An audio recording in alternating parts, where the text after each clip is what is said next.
Ser podcast.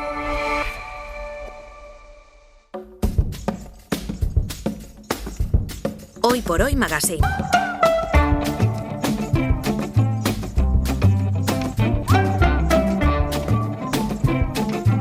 Ser podcast.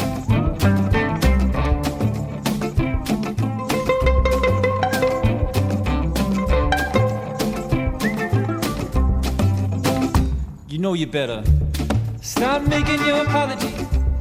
Stop blaming technology, yeah. Eduardo Barba, buenos días. Buenos días, Ángels. ¿Qué tal estás? Muy bien. Tenemos como todos los martes el estudio lleno de plantas, pero hoy son así como a trezzo, porque hoy no vamos a hablar de ellas, ¿no? No, hoy vamos a hablar de dónde crecen las plantas en ciertos jardines. Vale. Hay alguna que huele mucho. Puede ser la petunia, tiene un ligero aroma si tienes un buen olfato. Pues la petunia. Y hay algunas petunias que tienen como una especie como de aroma. Luego tenemos una cala, que es una variedad, que es la Little Gnome, pequeño gnomo. Pero yo creo que la cala huele menos. La cala no huele tanto. Yo creo que son las petunias, además sí. Como son las que yo tengo justo delante, están preciosas, pues tengo así, sí. ya no solo el atrezzo visual, en mi caso es atrezzo olfativo. Muy buen olfato. También tienes. Perfecto. Bueno, hoy decíamos que tenemos el estudio lleno de plantas, pero no vamos a hablar de ellas, sino que vamos a hablar del nuevo libro de Eduardo Barba. Recuerdo que la semana pasada una oyente dijo, ¿tienes algún libro escrito? Y tú dijiste 6, ¿no? Sí, 6. Bueno, creo que son 8 ya.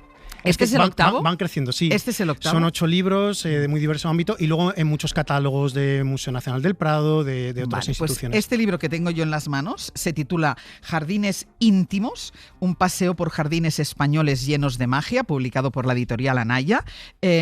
Cuéntanos, ¿de qué va? Bueno, pues Ángels, es una recopilación de 24 jardines españoles que en algún momento pues, me han cautivado por una u otra razón, ¿no? Aparecen representados jardines de la península y también de las Islas Baleares, aunque por desgracia no todas las provincias están representadas, ¿no? Evidentemente por falta de espacio. Esperemos que si el libro tiene éxito y hay una segunda parte, Jardines íntimos 2... Y podrás incluir más jardines. Sí, porque en la recámara se han quedado muchos que son jardines muy especiales que adoro, como por ejemplo el Romeral de San Marcos en Segovia, que es uno de mis rincones favoritos del mundo mundial. Así que bueno, pues esa ha sido la selección, ¿no? Pero no es una selección de los que más te gustan, aunque estos también te gusten mucho. No, exacto. O sea, evidentemente los 24 que están incluidos me encantan, me fascinan, me enamoran, me quedaría a vivir en todos y cada uno de ellos, al menos algunos días seguidos, pero hay muchísimos más, claro, porque una de las cosas que tenemos que tener en cuenta es que tenemos la grandísima suerte de contar con un país, que es España, con una variedad y una riqueza de jardines inmensa.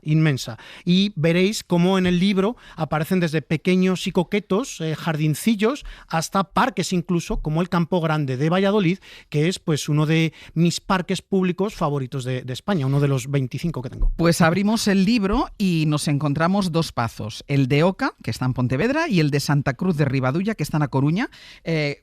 Cuéntanos algo de ellos. Bueno, ¿qué voy a decir de los pazos? Que pues son estos entornos gallegos donde el misterio pues se hace presente, ¿no? Realmente son irresistibles porque son sitios donde la humedad y las lluvias pues generan ese verdor continuo que pues los hace tan reconocibles, donde la piedra y la planta se hacen uno, ¿no? Y es como una especie de recorrido un poco mágico, un poco onírico, estos pazos gallegos. He incluido 2, el Pazo de Oca y el Pazo de Santa Cruz de Ribadulla, donde en ambos hay unas colecciones de camelias únicas, entre otras muchas cosas, porque son entornos donde las plantas se sienten muy a gusto, como por ejemplo helechos arborescentes, helechos árboles que se sienten tan a gusto como casi en el Pleistoceno, ¿no? donde ya también crecían. Así que bueno, pues es un entorno para mí, los pazos, único e irresistible a nivel de jardinería.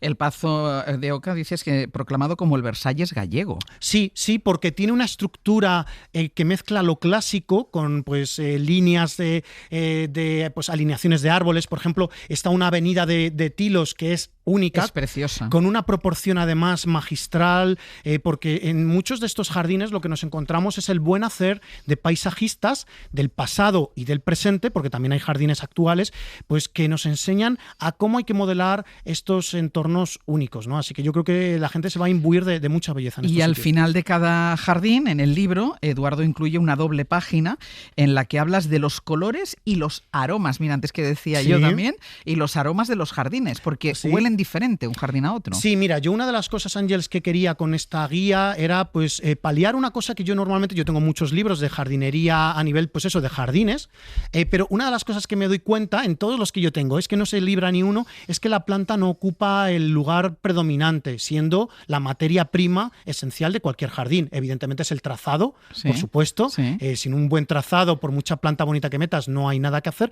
Pero en muchas de las guías que yo tengo, pues por no decirte en todas, la planta ocupa siempre un segundo, tercer o incluso... No se le presta tanta atención. No se le presta tanta atención. Entonces quienes compren este Jardines Íntimos van a encontrar cómo la planta es lo primordial del libro, de cada página, y hay una doble página que es la que mencionas, donde incluyo como una especie como de pantone, una Sí. especie como de carta de color con algunas de las especies predominantes por colores, verdes, azules, violetas, rojos, rosados.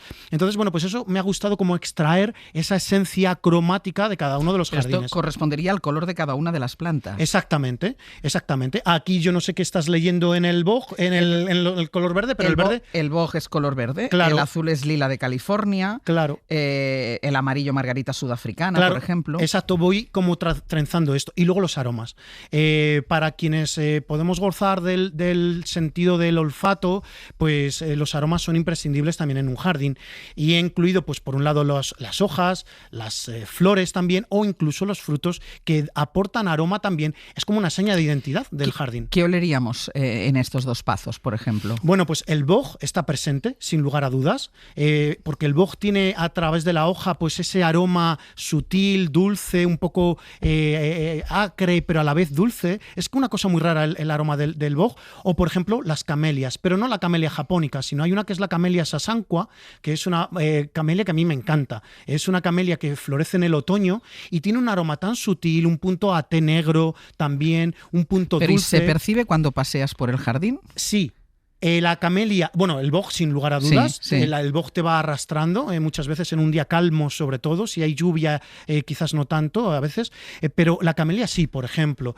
Lo que pasa es que hay que prestar atención. Es verdad que al olfato le prestamos muchas poca menos atención. atención. Sí. Nos han enseñado muy mal desde pequeñitos a usar uno de los sentidos más magistrales que tiene nuestro cuerpo humano, que es el olfato. Así que yo animo a que quienes vayan a cualquiera de estos jardines, pues hagan una foto, si no se llevan el libro, pues que hagan una foto a esta doble página para encontrar esos aromas también No, pero en algún sí, rincón. al final, ahora seguiremos hablando de otros jardines, pero es una especie de libro de viajes también, porque Exacto. es una guía. Tú entras en el Jardín de los Castejones, por ejemplo, y aquí tienes la guía de cómo es, de lo que te puedes encontrar, de las flores, de las plantas por colores, de las flores que huelen. Es Exacto. decir, puedes ir de jardín en jardín. Mira, es un buen plan este. Exacto. Pues De muchas jardín a gracias. jardín con el libro de Eduardo Barba debajo del brazo. Ahora seguimos hablando de los jardines, pero vamos a escuchar al primer oyente y Kerne desde Vizcaya. Y Kerne, lo he dicho bien. Y Kerne, ¿qué tal? Buenos días. Hola, buenos días. ¿Qué tal? Cuéntanos qué problema tienes con alguna planta, que algo Mira. te debe pasar. Sí, yo tengo una planta de aguacate Ujú. que se hizo desde una semilla en agua, no sé qué. Cuando le salieron las raíces lo puse en una maceta y la verdad es que ha ido saliendo sus hojitas y tal, bien.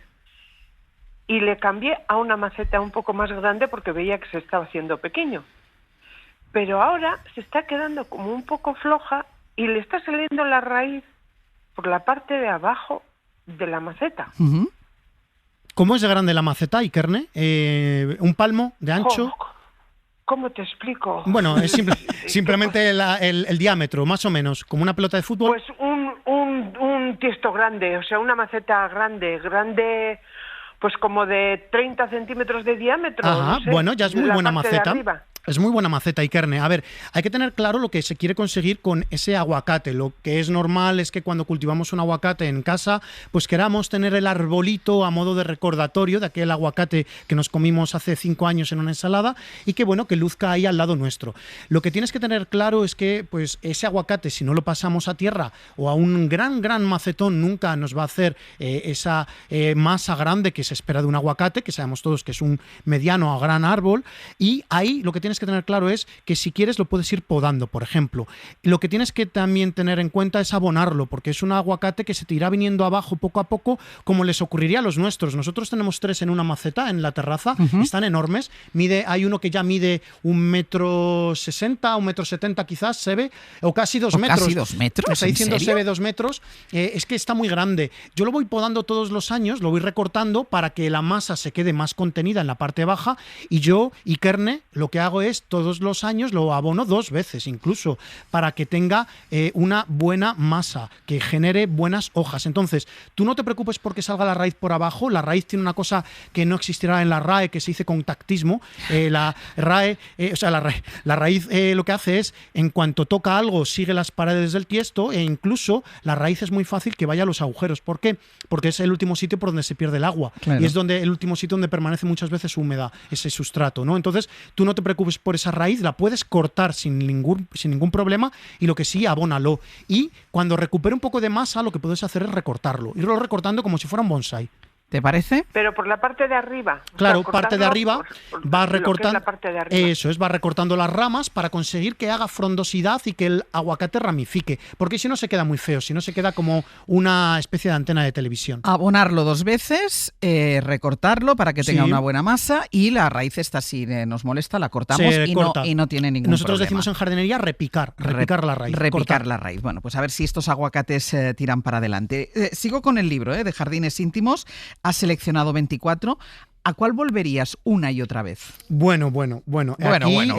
Aquí te tendría que decir que yo volvería A todos. a todos, porque todos tienen algo mágico, todos tienen algo que además es muy cambiante, ¿no? Porque ya sabes, Ángels, que cualquier jardín va a cambiar continuamente a cada estación. Yo a mis alumnos, por ejemplo, el otro día les estuve diciendo a unos alumnos como, digo, chicos, chicas, tenéis que regresar al Jardín Botánico de Madrid todos los meses, es un gran maestro y cada mes os va a enseñar algo nuevo. Todos estos jardines les ocurre exactamente lo mismo, e incluso a los que parecen más hieráticos o más estáticos, como por ejemplo, he incluido uno que es el Carmen de la Fundación Rodríguez Acosta. Sí. La Fundación Rodríguez Acosta, que está en Granada, es un Carmen maravilloso, que es único, porque tiene una estructura con grandes paredes blancas, lleno de recovecos, escaleras que suben y que bajan, casi que parece de nuevo como estar en un sueño.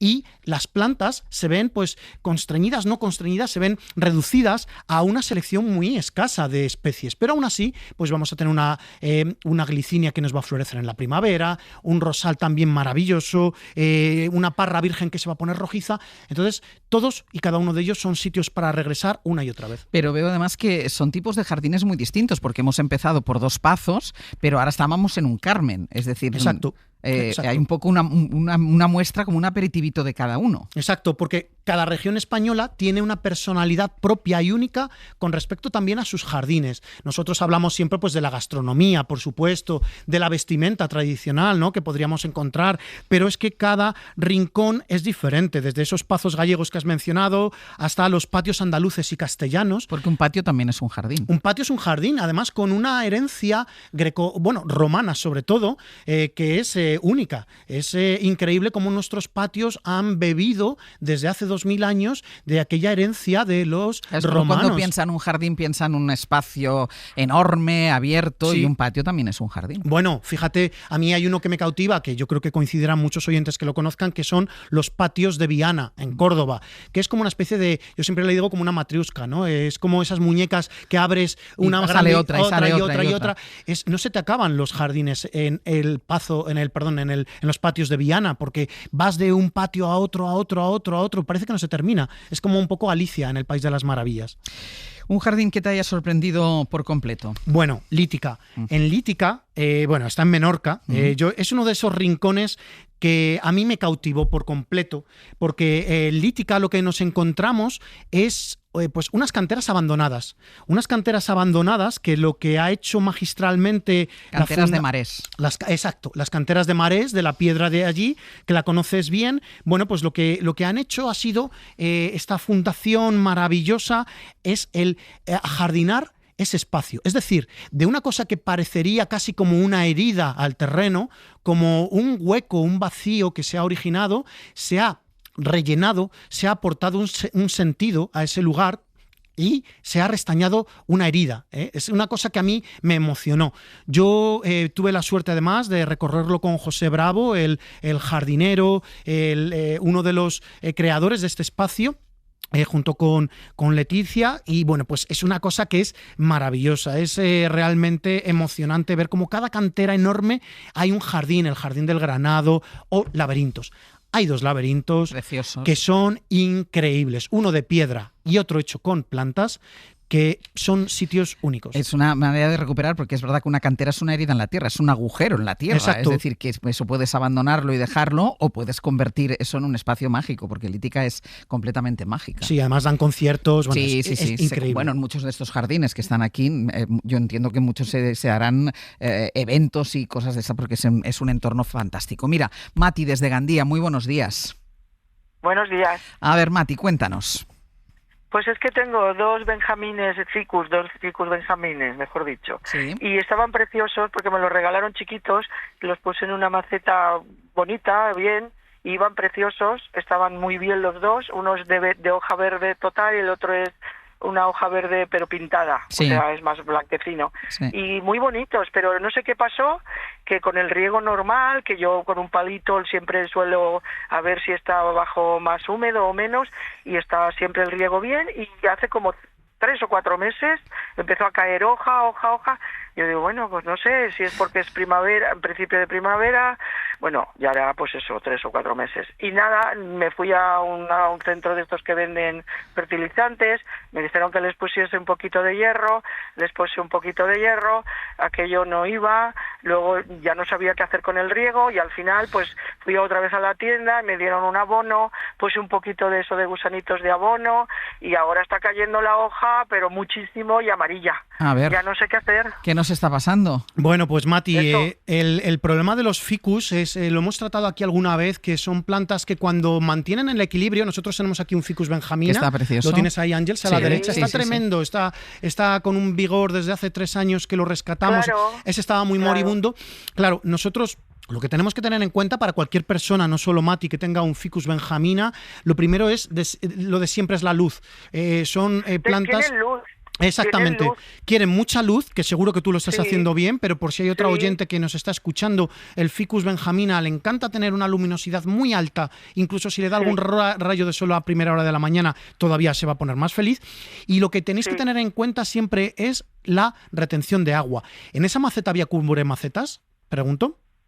No, tengo un plato Tenía- abajo que cuando la riegue, Muy bien, eso... la riegue, pues no lo quiero nunca encharcar, o sea, Muy bien. yo sé que no es bueno ahí tener agua y el riego estaba bien. Muy bien, estaba Mati. todo bien. Vale, pues mira, lo que seguramente le haya podido afectar al ficus es en algún momento que haya habido un pequeño desequilibrio, porque a los ficus pueden estar muy bien durante 3 años, 4 años, y de repente, Sí. porque haya habido un exceso de riego, porque por alguna razón se ha regado 2 veces consecutivas más seguidas, Sí. y estaban en un momento a lo mejor más de parada, con menos luz, se ha juntado con 2 semanas a lo mejor de nubes, que en Gandía no es tan Sí. habitual, evidentemente, pero cuando a veces la planta entra en un ligero desequilibrio, hay que retomar ese punto de equilibrio. ¿De qué manera? Sí. Bueno, pues ahí muchas veces como preventivo se puede aplicar un fungicida, porque los ficus son muy sensibles a los hongos de raíz cuando hay algún tipo de desequilibrio. Entonces, puedes comprar un fungicida, se aplica en el agua de riego y que la planta se estabilice. Mientras el ficus esté tirando las hojas viejas, que sean las hojas viejas, solo las hojas viejas, las que se ponen amarillas, no es un problema. Y eso, ¿cuándo va a tirar sobre todo las hojas viejas, Mati? Sobre todo en el entorno de los meses con menos luz. Es decir, entre un noviembre y un febrero-marzo es cuando los ficus suelen tirar muchas de las hojas interiores, de las hojas viejas. Y eso no es un problema, siempre y cuando las hojas nuevas estén presentes y haya crecimiento activo. Entonces, muchas veces cuando veamos esa progresión de tirar hojas viejas, no nos asustemos, esperamos a ver cómo reacciona la planta antes de aplicar abonados o nada más. Pero en cualquier caso sí le aplicarías un fungicida. Sí, Eso sí, para que no sea el problema que está en la raíz, que ese problema tú no lo ves. Exacto, porque un fungicida aplicado en el agua de riego no va a costar nada. Vale. Y puede Vale. suplir esa Pues carencia como que parece ser que Mati estaba cumpliendo con todo, es decir, tenía luz, lo regaba cuando hacía falta, no se encharcaba, no tenía cubremacetas, vamos a pensar que hay algún tipo de hongo, de bicho Exacto. en las raíces. Vamos a probar Exacto. si con el fungicida funciona. Exacto. Pues venga, lo vamos a dejar aquí por hoy Perfecto. con Los jardines íntimos de Eduardo Barba, que está publicado en Anaya. Un libro de jardines y un libro de viajes por los jardines. Muchísimas gracias. Muchas gracias, Ángel. Hasta luego. Para no perderte ningún episodio, síguenos en la aplicación o la web de la SER, Podium Podcast o tu plataforma de audio favorita.